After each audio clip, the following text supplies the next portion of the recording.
Una buona serata a tutti i telespettatori, benvenuti negli studi di TV7 Match. Allora, avete sentito i trattati di Roma, ma anche la Brexit, il referendum sull'autonomia. Per quanto riguarda la Brexit, ormai possiamo dire così, l'iter è iniziato, saranno 2 anni di trattative prima che la Gran Bretagna lasci in modo definitivo l'Unione Europea. Uno scossone per l'Unione che ovviamente si sta interrogando su quale è anche il suo futuro, qual è il suo nuovo assetto a 27 non più a 28.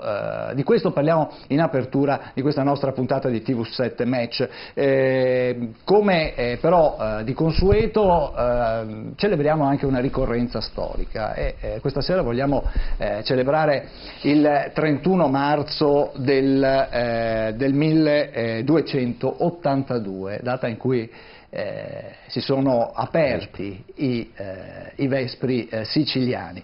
Ne parliamo subito, ma prima presento gli ospiti con i quali ci confronteremo questa sera. Inizio dalla mia sinistra con il senatore del Movimento 5 Stelle Giovanni Endrizzi. Buonasera. Al suo fianco Andrea Castagna, articolo 1 Democratici Progressisti. Buonasera Castagna, grazie anche a lei. Il nostro editore Ermanno Casen. Buonasera Ermanno. Mara Bizzotto, europarlamentare della Lega Nord. Buonasera e grazie anche a lei di essere qua. Al suo fianco Paolo Benvenu, segretario regionale di Rifondazione Comunista del Veneto. Buonasera anche a lei. Allora, io dicevo, in apertura è una consuetudine che abbiamo da un po' di tempo, quello di rievocare vicende storiche che tra l'altro hanno segnato anche dei momenti importanti nella storia del nostro paese. Professor Casen, la particolarità, il 30 marzo per la precisione del 1282 si accendono, diciamo così, scoppiano i Vespri siciliani, poi il giorno dopo si dichiara l'indipendenza della Sicilia, no. Che quindi è un po' di attualità, visto che tutti vogliono diventare indipendenti, e siamo nel 1282 ed è il momento in cui il Papa, che è un Papa francese, vuole imporre i Dangiò, a scapito naturalmente dei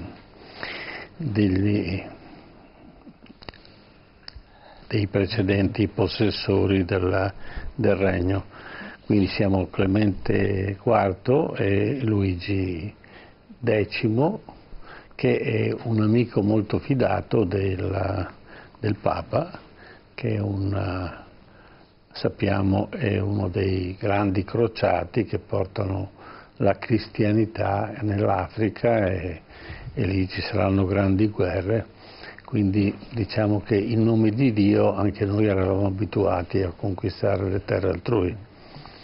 Quindi vediamo questa Certo, noi allora Vespri siciliani è anche un'opera di Giuseppe Verdi in francese, peraltro. Ve ne proponiamo un breve brano, sentiamo.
qua, questa l'opera di Giuseppe Verdi, sicuramente una grande emozione ascoltare una musica che molto spesso, insomma, diciamo, non è che si senta così frequentemente, no, professore? Sì, sì, poi fu usata anche per fare un pezzo del Padrino, parte terza, è molto interessante, un'opera scritta in francese, soprattutto per amicarsi francesi per in previsione della seconda guerra d'indipendenza italiana, e quindi fu un'opera molto, molto amata, soprattutto nel momento in cui l'unità d'Italia era abbastanza vicina, e quindi si amava pensare che i Vespri siciliani fossero un motivo della riscossa dell'Italia, e l'Italia di fatto fu fatta. Il problema è come fu fatta, cioè il problema è gli italiani c'erano, forse quelli che hanno fatto l'unità d'Italia hanno sbagliato come farla, e qui apre un interrogativo anche sull'Europa. Come stiamo facendo questa Europa? Perché non è importante il fatto di farla, che è una cosa giustissima, ma è come viene fatta, e questo è l'interrogativo di oggi. Certo, come viene fatta, come è stata fatta, come si intende portarla avanti. Per i telespettatori, oltre ad invitarli a prenotarsi per intervenire, vedete i numeri in sovraimpressione dove potete mandare sia gli SMS che prenotarvi per intervenire in diretta, ricordiamo che abbiamo anche un sondaggio che abbiamo lanciato questo pomeriggio in rete sulle nostre pagine Facebook e sul nostro sito internet, e il punto interrogativo è quello di cui si discute da tempo, dopo magari ne parleremo anche con gli ospiti: restiamo con l'euro o torniamo alla lira? E questo è l'andamento che, come vedete, c'è una maggioranza al momento che ritiene sia opportuno ritornare alla lira, una strada sicuramente non semplice anche da un punto di vista, come dire, tecnico, ma a volte, insomma, magari si prende più paura prendendo una strada che non si conosce, si preferisce restare dove si è, anche se magari la situazione non è facile. Allora, 60 anni dei Trattati di Roma si sono celebrati sabato scorso a Roma, Sala degli Orazii Corazzi, sono arrivati tutti, hanno firmato tutti, è stata descritta come una cosa bellissima. Giovanni Endrizzi. Ma bellissima. Sì, perché ci ha riportato alla memoria quali erano i principi ispiratori. Teniamo presente che eravamo nel dopoguerra in una situazione in cui era forse più elevato il livello ideale, e anche in tutta Europa c'era una grossa volontà di unione e di lasciarsi alle spalle un periodo molto buio. E quindi già da diverso tempo si parlava di uno slancio che allora si è concretizzato e oggi viene a mancare perché, come è stato detto prima, la realizzazione di questa Europa è stata fatta in maniera, non so se dire ad arte o in maniera improvvida, ma comunque in maniera sconclusionata, centrando sulla moneta e sul mercato qualche cosa che invece doveva essere subordinato ai principi di uguaglianza, di solidarietà, di unione, di pace e collaborazione anziché competizione. Noi abbiamo sostanzialmente una moneta che è come il perimetro di un ring dentro il quale i partner europei fanno a cazzotti, e c'è chi ha forza e solidità anche per meriti propri, che però non perde occasione per far la voce grossa, insomma. Certo, parlo della Germania, ma non solo. Certo, adesso parleremo anche di questo. Sentiamo come è stata raccontata all'epoca la firma, quando è stato siglato appunto i Trattati di Roma. Vediamo. Dopo anni di lavoro, di colloqui, di manifestazioni di buona volontà e di incertezze, lunedì 25 marzo è stato compiuto un passo veramente decisivo verso l'unione dell'Europa. In Campidoglio il cancelliere Adenauer, Segni, i ministri degli esteri francese, belga, olandese, lussemburghese e italiano e il sottosegretario tedesco hanno apposto in nome dei rispettivi governi la loro firma sotto i trattati per il mercato comune e l'Euratom. Il primo a firmare alle 18:46 precise è stato Spaak, l'ultimo Luns, presidente del Consiglio e ministro degli esteri dei Paesi Bassi.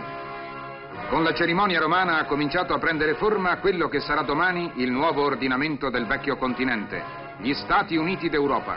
Il sogno di Alcide De Gasperi, di Carlo Sforza e di Robert Schuman, che con la loro lungimiranza, fede e tenacia posero le basi dei documenti del Campidoglio, sta per diventare realtà.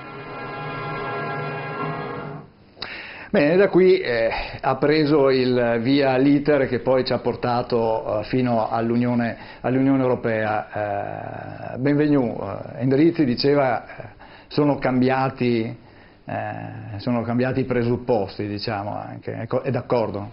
Ma, condivido abbastanza quello che è stato detto, bisogna andare all'origine del processo costituente dell'Europa. È ovvio che l'Europa nasce, diciamo, anche sulla spinta di un ideale, insomma, o comunque della necessità di superare i conflitti che avevano determinato nell'arco di un quarto di secolo, due scontri disastrosi, insomma, no? con milioni di morti, la prima e la seconda guerra mondiale, che erano state il frutto della contrapposizione in particolare fra la Germania e la Francia, e quindi però l'Europa nasce, il primo nucleo, insomma, si chiama Comunità Europea Carbone e Acciaio, non a caso, perché molti dei conflitti erano, come dire, si erano determinati a partire, insomma, dal conflitto di interessi fra l'industria siderurgica tedesca e carbonifera francese, insomma, cioè, adesso non è che voglia fare anch'io un percorso della storia, però insomma l'economia, le cose vanno ricordate. Il punto politico, io credo, insomma, è che sostanzialmente il contenuto, la cultura, l'ideologia con cui sono stati scritti i trattati europei, il trattato di Maastricht e di Lisbona, che sono quelli con cui oggi noi ci confrontiamo, hanno un'impronta ideologica e un contenuto di impronta, diciamo così, non liberista, ma direi ordoliberista, nel senso che la preeminenza del mercato e della logica mercatistica, cioè, supera, diciamo così, gli ideali e i bisogni, cioè, si parte dalla centralità del mercato, cioè l'ex mercatoria diventa sostanzialmente l'ordinamento attorno a cui si regge l'Europa. L'esempio più evidente è come è stata trattata la Grecia nel momento della crisi, insomma, con pochi miliardi di euro si sarebbe risolto, e là invece si è aperta una valanga che poi ha portato via via, insomma, all'accelerazione di una crisi che ha anche altre ragioni, ma che noi stiamo pagando pesantemente. Certo, Mara Bizzotto, l'Europa così com'è oggi ha ancora un significato? Tornando ai festeggiamenti di questi 60 anni dei Trattati di Roma, io non ho partecipato a questa settimana di eventi, non abbiamo partecipato noi della Lega, perché credo ci sia poco da festeggiare. Dopo 60 anni il sogno europeo è finito, lo abbiamo capito tutti, e andare a Roma e vedere Juncker piuttosto la Merkel, ma anche vedere Prodi, che è un po' l'artefice di quest'euro e questa Europa, ho preferito andare altrove. Io sono andata sabato mattino alla fiera di Lonigo, dove la fiera storica, agricola, dove c'è l'economia vera, dove c'è l'agricoltura, dove c'è l'impresa, dove ci sono quei cittadini che dall'Europa non vengono assolutamente difesi. No, io credo che basta riflettere un attimo per capire che questa Europa ha fallito. Innanzitutto ci è costata molto. Ricorderete, ricordo io, ma chi qualche anno più di me lo ricorda perché ha pagato direttamente la famosa Eurotassa, il contributo straordinario per l'Europa, 4.300 miliardi di vecchie lire che ci hanno tolto dal portafogli, ma poi è arrivato l'euro. E sfido chiunque a dire che con l'euro si sta meglio di prima, Insomma, purtroppo non è così e lo abbiamo capito tutti, ma soprattutto mi sono stampata proprio oggi perché è arrivato l'aggiornamento dalla Commissione europea, quindi dati ufficiali. Negli ultimi 15 anni l'Italia ha regalato all'Europa 49 miliardi di euro. Mediamente ma perché dice regalato? In fin dei conti l'Europa una parte dovrebbe restituirli, no? Questi sono quelli che abbiamo lasciato, qualcosa ci è tornato indietro, ma questi sono soldi che l'Italia e gli italiani hanno dato all'Europa per il progetto europeo, ma che non sono tornati in termini di servizi o di finanziamenti, questi sono soldi regalati. Ecco, allora, se questi sono i numeri e sono numeri certificati, come facciamo a dire che l'Europa ha funzionato? Come possiamo dire che l'Europa ha aiutato le nostre imprese e i nostri cittadini? Ecco, Basta questo per tirare un segno e ripartire, io dico, dobbiamo chiudere questa vecchia Europa per fare ripartire un'Europa dei popoli dove al centro ci siano i cittadini e non le lobby finanziarie e bancarie. Castagna, il futuro dell'Europa è un'Europa dei popoli, delle regioni? Questi soldi che vanno, tornano oppure no? È un capitolo abbastanza interessante da affrontare, come e perché noi versiamo delle risorse e vengono restituiti di meno, mentre altri paesi, e non soltanto quelli forti, anche altri paesi più solidi, ma più, diciamo, con un orientamento di programmazione un po' più solida, soldi ne ricevono di più, e non mi riferisco soltanto ai paesi dell'est, penso anche ai paesi del nord Europa, quindi serve un ragionamento da come mai. Noi ricordo soltanto che siamo primi in classifica, abbiamo un primato in Europa, per frode, sottolineo frode dei fondi europei. Quindi non è un primato di cui ci possiamo vantare, ma siamo primi in classifica da questo punto di vista. Però sarebbe una trasmissione apposta dedicata, che andrebbe anche in qualche misura, secondo me, legata al ragionamento che prima si faceva a partire dai Vespri.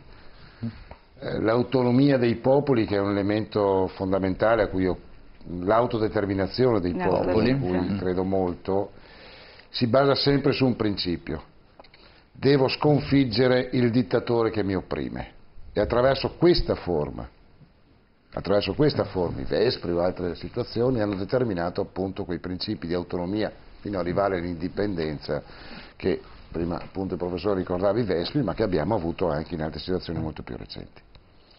L'Europa da questo punto di vista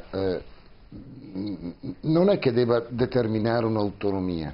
L'Europa nasce, come diceva giustamente prima Benvenuto, sull'aspetto di natura economica, ma soprattutto su un elemento che ha caratterizzato la storia europea, cioè le guerre. L'Europa nasce per evitare appunto le guerre. Già questo potrebbe significare un qualche cedimento dall'idea europea, oltre all'aspetto mercantile o liberista o economico, perché noi abbiamo avuto una guerra a pochi chilometri dal nostro paese.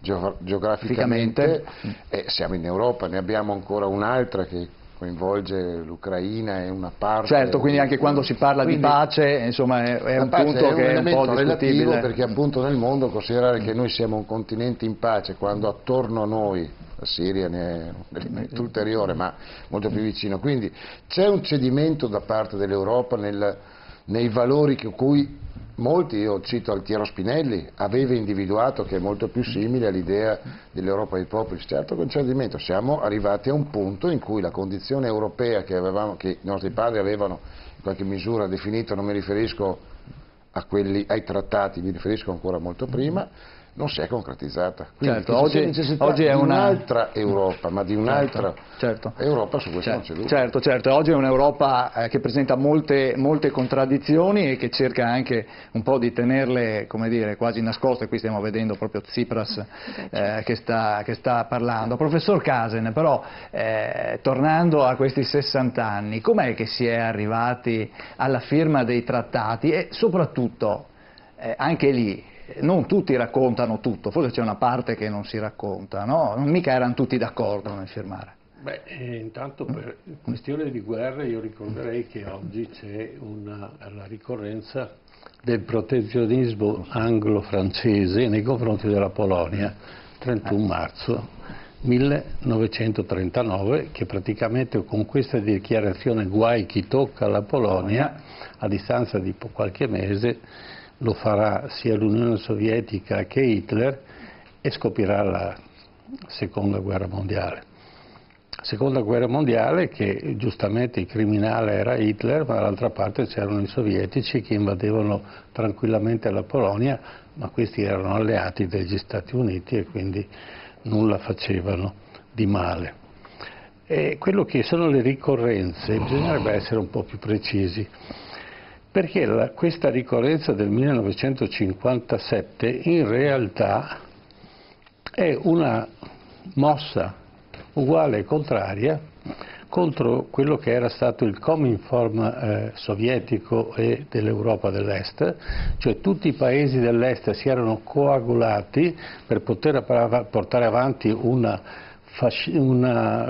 comunismo, un socialismo coordinato, mentre l'Europa dell'Ovest, Francia e Italia, perché poca era rimasta l'Europa libera, erano ancora scordinate. Quindi diciamo che questo primo Unione Europea nasce all'ombra della guerra fredda e non nasce per evitare un'altra guerra, nasce nel contesto di una guerra e quindi devo creare un gruppo coeso che sia uguale e contrario invece degli altri paesi. Proprio in quel periodo naturalmente Tito si era staccato dall'Unione Sovietica nel 1948 perché nel 1947 c'è questa unione del Cominform e poi si chiamerà Cominter prima e Cominform dopo, e quindi questa è l'apertura dell'Europa, non è quella che si è detto alla commemorazione, si è detto una falsità. Questa posizione anti-europea che teneva il Partito Comunista, Togliatti in testa, e successivamente anche Berlinguer, era perché chiaramente c'era un legame molto stretto, perché al Cominform appartenevano anche i partiti, perché era un'associazione di partiti, il Partito Comunista Italiano e il Partito Comunista francese, che vedevano male invece l'Unione Europea, avversavano l'Unione Europea. Per rientrare dalla finestra il Partito Comunista ripesca le lettere che vengono dal manifesto di Ventotene, che è sicuramente un manifesto meritevole, ma sempre di indirizzo socialista. Come poteva giustificare una posizione della sinistra che ha avversato l'Europa, poi rientrare attraverso quale? Ma anche noi abbiamo una memoria, ed è una memoria meritevole, perché erano perseguitati del fascismo, che pensavano a un'Europa che fosse diversa, un'Europa dei popoli e non un'Europa delle ideologie, mentre quella del 1957 è un'Europa della ideologia. Successivamente si è perso questa ideologia perché il muro crolla, tutto si sfascia e quindi la nostra Europa diventa più forte, perché crollando il muro c'è questa annessione degli altri paesi all'interno di un'Europa più grande. Quindi viene espropriato, diciamo, il Cominter, Cominform e tutte le organizzazioni successive e siamo arrivati fino all'Ucraina. Quindi la guerra dell'Ucraina è l'estrema conseguenza di questa organizzazione europea che non vuole le guerre ma le fa, e poi che naturalmente ci mette sulla schiena un euro che non si sa da quale parte venga, perché non sottostà a nessun diritto e nessun principio economico e sociale della storia dell'umanità. Cioè, una volta si costruiva una moneta sulla base delle capacità produttive di un paese, sulla base di una base aurea, cioè io ho tanto oro, quindi se emetto tanta carta corrisponde a tanto oro che io ho da qualche parte che posso garantire di poter pagare. Tant'è vero che un fatto di questo genere, quando crolla il principio della base aurea, è quando De Gaulle, 1956 se ricordo bene, contro l'invasività del dollaro, che si era comprato un sacco di fabbriche in Francia, perché era epoca in cui gli Stati Uniti stampavano dollari con la fotocopiatrice, dice: a questo punto mi appello al principio della base aurea, riempì una nave di carta stampata in dollari e volle l'oro in contropartita. Fu il momento in cui si ruppe il principio della base aurea e fu detto: benissimo, da questo momento la moneta vale come una quotazione di borsa. Se viene richiesta aumenta il suo valore, se viene rifiutata diminuisce il suo valore, ed è quello che stiamo vivendo in questo momento. Però l'euro non entra neanche in questa logica, entra in una logica che non si è ancora capito, bisognerebbe approfondire. Certo. Benvenu, la sinistra si è dimenticata, oggi la sinistra europeista si è dimenticata di quello che è stato. In che senso? Quello che è stato nel passato? Nel passato? Nel senso, oggi noi non possiamo dimenticare la storia, perché abbiamo una lunga storia alle spalle. Allora, per quanto riguarda quello che è stato detto, è ovvio che i processi politici e storici non sono mai, sono originati da concause. È evidente che il problema storico dell'Europa è stata sempre la contrapposizione fra la Francia e la Germania e quindi la Russia. La Russia, diciamo, è entrata in campo successivamente come forza capace di avere un ruolo a livello europeo. Prima c'erano state queste vicende storiche, insomma, no, che avevano visto la Francia storicamente avere un obiettivo di impedire l'unificazione tedesca.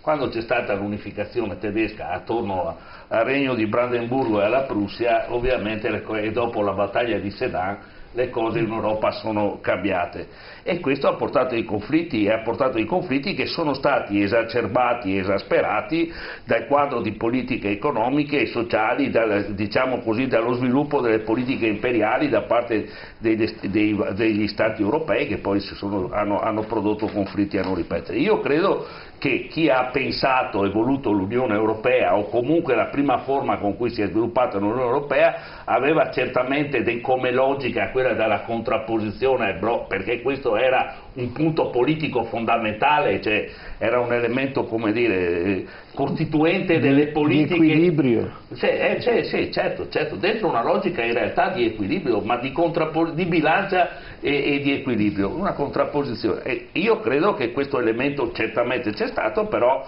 c'era in una parte, o comunque chi ha sviluppato sul piano culturale questo discorso, l'idea di andare al superamento di questo. Io penso che questo, come dire, dopo nello sviluppo poi bisogna confrontarsi con la realtà. Io penso che oggi il ritorno allo Stato-nazione sia un elemento negativo, perché porta con sé elementi di evidente negatività, cioè nel senso che dentro questa logica ci sono le logiche identitarie, ci sono le logiche di arretramento, insomma, e di rafforzamento poi di ragioni ulteriori di conflitto. L'esempio dell'America di Trump mi pare che sia evidente. Trump si permette di rilanciare sul discorso dei dazi e delle guerre commerciali, ma ha dietro di sé un'economia che è adesso, diciamo, la prima a livello planetario. Insomma, credo che fatto a livello dello Stato-nazione,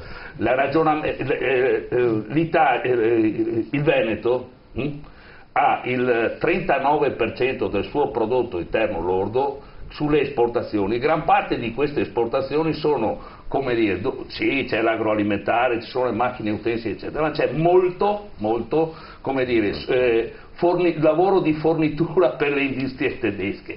Cioè io credo che i legami che ci sono, no, fra le economie nell'area europea, cioè, come dire, anche io sono contro la struttura dell'euro. Noi nel Parlamento europeo siamo stati gli unici che hanno votato contro il trattato di Maastricht. Starei attento quando la Lega fa la campagna contro l'Europa, perché loro hanno nel loro recente passato votato non solo il trattato di Maastricht e il trattato di Lisbona, avete votato anche fiscal compact nella forma dell'obbligo del pareggio di bilancio in posizione? No, certamente che sì, e quindi siete, come dire, dentro questo quadro del sistema dei trattati e dell'Europa dei mercati e della finanza che a pieno titolo. C'è un problema politico che è quello che se noi oggi ragioniamo, diciamo, usciamo dall'Europa, cioè, senza fare un ragionamento sulle conseguenze e sugli eventi che io credo,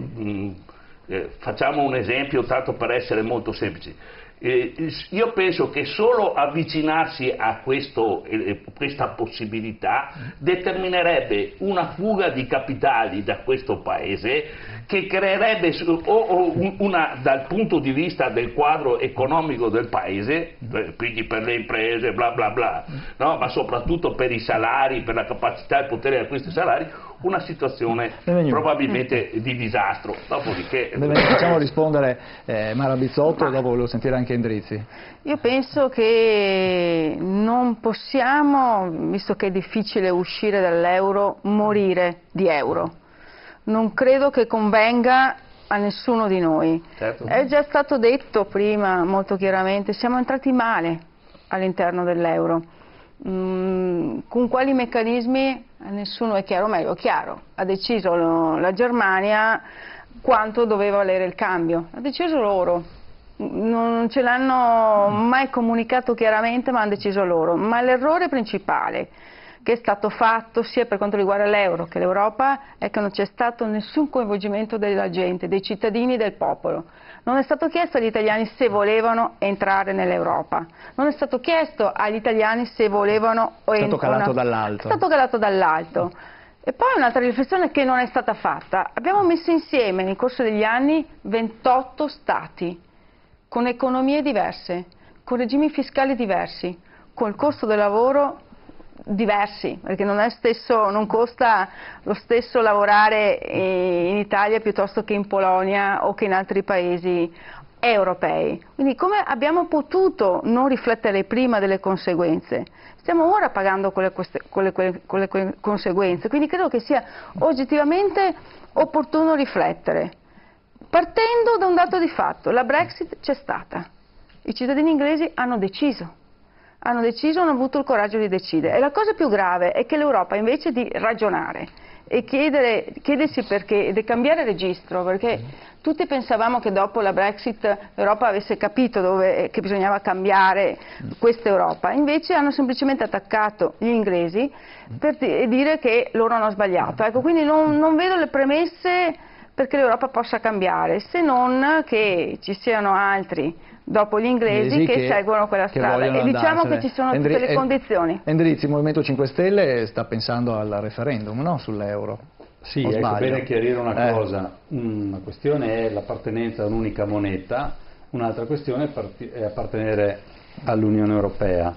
60 anni fa si sono firmati degli accordi di natura commerciale, un'unione di mercati, non c'era la moneta unica. Il punto è che questa moneta, anziché essere un elemento che rafforza e che unisce, è diventato un elemento di conflitto e di disunione. Allora è l'euro oggi più che l'Europa in discussione, ma se vogliamo sull'unione tra i paesi dentro l'Europa ci sono comunque degli scricchiolii e sono legati oggi come oggi, è successo in Inghilterra ma potrebbe valere anche per l'Italia, sulla gestione del fenomeno delle migrazioni. Ecco, se sul mercato abbiamo già visto che c'è sostanzialmente una slealtà, non c'è una corresponsione, non c'è un equilibrio e la nostra Costituzione prevede che noi possiamo cedere sovranità solo su una base paritetica, non c'è sul mercato, non c'è una corresponsione di intenti e di solidarietà nemmeno per quel che riguarda le emergenze sociali, i grandi fenomeni a cui andiamo incontro, allora questa Europa è uscita dai suoi stessi ideali. Noi siamo, il Movimento 5 Stelle è sostanzialmente, fortemente europeista, perché crediamo in quei valori che sono disattesi. Allora, l'euro oggi come oggi l'euro ha dimostrato che non è in grado di tenere insieme economie diverse, non è in grado di garantire uno spazio, un'agibilità a ogni singolo Stato. Sappiamo che l'entrata dell'Italia nell'euro è stata voluta dalla Germania per impedire la svalutazione competitiva dei nostri prodotti, e abbiamo visto dopo nemmeno 2 decenni che cosa è stato della nostra industria degli elettrodomestici, dell'automobile, dell'arredamento. Noi stiamo perdendo a causa dell'euro, e non solo, per carità, quote di mercato importantissime, con ricadute anche sull'occupazione del nord-est.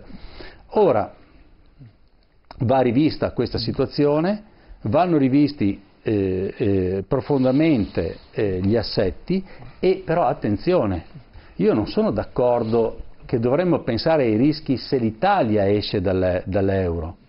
Dobbiamo cominciare a pensare ai rischi se la Germania esce dall'euro col malloppo, perché oggi come oggi noi potremmo avere anche questo scenario non tanto lontano. Certo, allora andiamo in pubblicità, vediamo un attimo il sondaggio come sta andando. Qui abbiamo una maggioranza di telespettatori che votano per il ritorno alla lira, 78,3% dei voti, 21,7% invece quelli che dicono restiamo con l'euro. Andiamo un attimo in pubblicità, ma torniamo subito, tra poco.